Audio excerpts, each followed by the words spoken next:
Alrighty, guys, welcome back to the YouTube channel. So glad you guys are here. My name's Cody, one of the student pastors at Christ Church. Let me tell you right now, I'm excited for some of the things that we have planned on this YouTube channel. We have a ton of different fun things. This part's semi-serious, semi-fun, semi-cool story moments from my life and maybe some other people around. But for me, for this series, remember just a couple weeks ago, I was talking about a new thing where we talk about life and talk about things that happen. And over Christmas break, I went to Colorado, specifically Denver, Colorado, then the Rocky Mountain National Park in Aspen to go skiing. And I kind of realized then that I have a lot of really cool stories that I typically don't share on Sunday mornings that would be awesome to talk about. And it's just where God has moved in my life while I've traveled, while I've gotten out of my normal routine, normal scenario, normal thing that's going on. And he's kind of moved in different ways. And I'm not only going to talk about these stories in a way that impact me, but also in a way that impacts you. I think that these stories, I experienced them. But for you guys, I think that there's a lesson or there's something to learn from this that I think you guys can apply in your everyday life and kind of see it and believe it. So for this series, we're just going to talk, or the title of it is going to be What Just Happened. What just happened? And it's going to be a cool moment of God while I experience something while traveling somewhere. Could be close, could be afar. It really depends. But what I do know is that God's going to move, and I think it's going to be really cool. So what just happened? Episode 1, here we go. So the first place I'd like us to travel to is Haiti.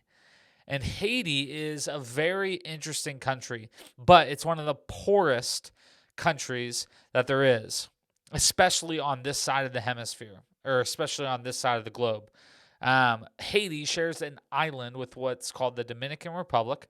The Dominican Republic shares the west side of the island. On the east side of the island is Haiti. Now, the Dominican Republic and Haiti are two different, completely different places almost.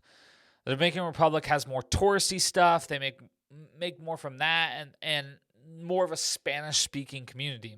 While Haiti was more established by the French, and so in Haiti you have this language of Creole, a mixture between French and Spanish, and so that split really comes out. On the Haiti side, they play more soccer. On the Dominican Republic side, they play more baseball, and it's very different communities. So again, I was traveling to Haiti, and I was with my home church going on a mission trip. It was my very first chance to go on a mission trip. I was a senior in high school, and I didn't know what to expect. I knew that our leader was preparing us, and we were learning just a little bit of Creole, just a little bit, like not much. But on this mission trip, our sole purpose was to do this VBS. And our job was essentially go down there and teach kids about God. We used translators to kind of speak to them. And we would be in this small village. I mean, like rural, like way out there. Like think like Lebanon's out there. Think beyond Lebanon, like in the middle of nowhere. And so I was really excited about this trip, and it was my first time. So again, we get up, we take the long plane ride. I think we stopped in Miami this year. We stopped in Miami before flying down to Haiti. It's a long flight time in between all of that stuff. And we get down to the country, and we land, and that night, I remember it was dark, so we went straight to our hotel. But the next morning, we had a great different cultural food. I don't even know what we had, but I just remember it was way different than American food, way different, but it was so good and so refreshing. We woke up the next day and we had a long bus ride ahead of us. I mean, think of your school bus ride times a gazillion. And the thing about this is, like I said, Haiti is one of the poorest countries, and they have gone through a lot of natural disasters. In 2010, they got hit by an earthquake that really shook the entire island, but Haiti just got hit with some, there were thousands and thousands of people dying in 2010. And the government was at unrest then, and there was a lot of difficulties between the government and the people, and it's still going on to this day. And the country's poverty levels are so high, so increased, and it's ridiculous the amounts that amount that is there. But the country is beautiful. It is massively beautiful. And so for us, we had to take this bus ride. And why I bring up the poverty is really what comes down to the road. So 90%, about 90%, wait, that's not actually factual. A lot of Haiti is actually unpaved roads. It's not like we drive up here. It's not even like gravel roads. It's dirt roads that when it rains, they get muddy. It's dirt roads that have tons and tons of potholes. And I don't not just mean one. And we were taking a bus full of people. And I don't know about you, if you've ever been on a bumpy road, like they have off-road vehicles for these type of things. Like a bus is not an off-road vehicle. And so there were a lot of concerns, but driving through the countryside, it was just amazing to see the ocean and how clear the water was. We also got to experience the people alongside of the road at marketplaces and different things, and just get to experience the culture from a drive-by point of view at this point. So the mission that we were working with is Northwest Haiti Christian Mission. You guys can look those up and see the amazing things they do. They have an orphanage for girls and guys there. They have an amazing special needs center that is just, they take in so many special needs Haitians. They have an amazing elderly center. It is so awesome to go down there and play my guitar and watch them dance and smile. It's a joy down that way. And they do a lot of feeding programs and nutrition and a lot of surgeries. A lot of surgery teams go down there for different things that the country can't really face on their own. And a lot of Christian doctors that are in the U.S. go down there to help them out. So the main mission is in a bigger city. I wouldn't say huge. It's not massive. But it's in the main. But where we were going was farther out. And so we had to get on these things called tap-taps. And tap-taps are these big trucks that you get in the back of. And there's nothing to hold on to. The roads are severely bumpy. And it's like everybody's stacked on top of each other. And it is uncomfortable as heck. I mean, it is really, really weird. So we get to the place we're going. And I'm telling you what, I get off the tap-tap and we're ready to go. And I remember we get off and there are kids everywhere. These kids are ready to go, but here's the deal. They were ready to play soccer. And I was like, come on now. These kids are like, I don't know. Some were high school, some were middle school, but there were a lot of younger elementary school kids. And I was like, okay, this kid's like 6 years old. I'm going to cross him up. That's easy.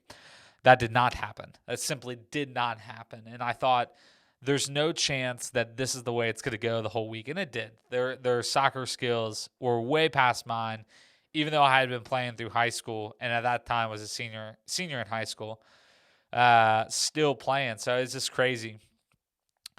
So while we're down there, we do the VBS, and we're teaching kids a little bit about Jesus and the story of Jesus and doing crafts and doing some amazing, awesome things. But before we get to the VBS, we had to invite people to the party. And so what we would do is we would go house by house in this rural part of the place. We'd split in groups of 5 or 6 and go around together and just inviting people, using our translators and talking with the people and just being with them, and maybe even praying for them along the way. Well, we go on this trip, and there were like a ton of kids with us. And the time that we went is before Easter. And during Easter, but the week before, there is a celebration that goes on. But it's not like the normal celebration you think. You see, during this celebration, they are essentially, some of the country follows voodoo as a religion. And for a lot of you guys, like voodoo is a very weird thing. When I say voodoo, you might think of tons of different things, witchcraft things, all sorts of stuff. But voodoo, it's different. And it's the best way to explain it. There's a lot that goes into it. And they replace what we follow like in the church and God and Jesus, and they replace it with different things in the voodoo world. There's a lot of darkness with voodoo, and there's a lot of, I wouldn't say potions, just mixtures that they put together that causes the mind to be different. That's the best way to explain it. And so voodoo follows this week before Easter, and there's the resurrection that happens. But they celebrate Jesus being dead, not in the good way. They celebrate that he died, like that he was killed on the cross, not the resurrection. A little bit different. And so during this time, there's these groups called rah-rahs, and rah-rahs are groups that get together, that they drink these mixtures, and they get together and they celebrate this moment. There's music, there's dancing, there's whips, there's machetes, and sometimes even guns. And these rah-rahs, when they face off against other rah-rahs, oftentimes get very violent. And sometimes there leads to death. So we're traveling through the countryside, and we end up following along to a group of rah-rahs. And we can hear them in the distance, and I remember feeling the darkness then. I remember feeling a different moment for myself. And the kids are kind of freaking out a little bit. Security seems fine. Our leader was with us, and he seemed pretty okay. So we start heading, and the sound gets closer and closer. And at this point, we're right outside the gate. And there's a gate and a fence, and we're standing outside. And I remember at this moment looking and seeing these people who are dancing literally the opposite beliefs of me. I mean, to the core, they believe that Jesus died and that was it. It's complete opposite. They have whips in hands and some machetes, and they're dancing to this music. And I remember being so confused. But I remember this just darkness that was there. This darkness that occurred right then and right there. And so we're standing outside seeing this group, and I remember one of their leaders of this rah-rah comes up to our leader and asks for money. Our leader turns him down, and I remember in that moment freaking out because I thought for myself, something bad's about to happen. I mean, this group knows who we are. They know where we are staying. And they believe the opposite of us, and a confrontation's about to occur. And I remember the Haitian leader goes back of the rah-rah. He goes back, and we're standing there, and the security guard says, "Do you want to get closer?" In my mind, at that point, I'm saying, heck no. Like, there's no shot. Like, why would that guy? He asked us for money. Why would we get closer? There's no way that this is safe, even smart, even any good ideas can come from this. So we do it. I was hesitant. And I remember that moment feeling so much, just this weight in being scared of this could be the last time. This could be it. Like, we could get closer and these people it could get nuts. I remember in that moment, our security guard, I don't remember his name, sadly, but I remember exactly what he looked like the buffest dude on the planet. This guy's arms were jacked. He definitely did some curls, some weightlifting, and I remember in that moment, he came up to me, and he could tell that I was hesitant, and what he did is he took me by my hand, and it wasn't like an aggressive pull. It wasn't like a crazy thing. He simply took my hand very softly, as if you're like holding the hand of a baby. And he didn't pull me along, but for some reason I knew in that moment that I was safe. We got closer. We witnessed the rah-rahs. We saw their celebration. They asked for money again. We turned them down. Nothing ended up happening, but I remember in that moment seeing a different culture, a different side, someone that believes the opposite of me. And for some of those people actually ended up coming to our VBS. And the VBS was an amazing time, multi-day thing. We played tons of soccer. We hung out. We went back to the main mission, hung out with the elderly in the special needs center. And it was awesome. It was truthfully amazing time and experiences that I'll never forget. I mean, truthfully. And what I don't want you guys to hear from this story is, man, Haiti is really, really dangerous, and no one should ever go there. I don't believe that. I went back the next year, and honestly, I would go back every year if I could. But what I want you to hear from that story is this. I remember going back home and reflecting on that moment with the rah-rah, with that group of people that were celebrating this opposite belief of me. You see, people down in Haiti, people that are down there are tons of different beliefs. And to think that Christians, people who believe in God, could get hurt or killed because of their belief in God in another country is crazy to me. And to think that they have no fear, they are still going to deliver the gospel. They still want people to know about who Jesus is, no matter what. And yet, we sit at home, we come back home, we turn on our showers, we sleep in our soft bed, we go to school, we go to work, we go to our normal lives, and we could go throughout our entire day without mentioning Jesus once to anybody. Not even our family, not even our friends, nobody. But yet, there are people in this world, and there are people here that would do anything, absolutely anything, to share their gospel. And here's the deal. I know that there are dangerous situations that happen in countries that have banned Christianity. Haiti is not one of those countries, but I believe that security guard moment was a lot like God in our instance. That a lot of times he is just pulling us along softly. And we're scared and we're fearful and we don't know what to do. But just like that security guard, God is softly taking our hand and saying, I got this. The gospel still needs to be known. Jesus' story still needs to be known.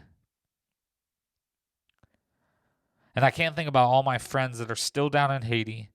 They're still down there spreading the gospel, who are working on the kingdom. They're doing kingdom work. They're spreading his love, spreading his good news, and doing it at a risk, right? So my question is, in all of this, is what risk are you taking? Like, what actual risk are you going to take? Because the truth is, the risk that we have here is not a risk of something terrible happening, right? Like telling someone about the gospel, the worst thing they can do is get mad at us. But the truth is that's typically not what's going to happen, right? That here we have the chance to talk about the gospel, to spread the good news of Jesus in a way that people can understand and hear. And we can even invite them to church. So I ask you guys this week, what is your what just happened moment with God? And how can you relate to this story? We'll be talking more about some trips that I've taken to Israel and maybe even in the U.S. So I'll see you guys soon.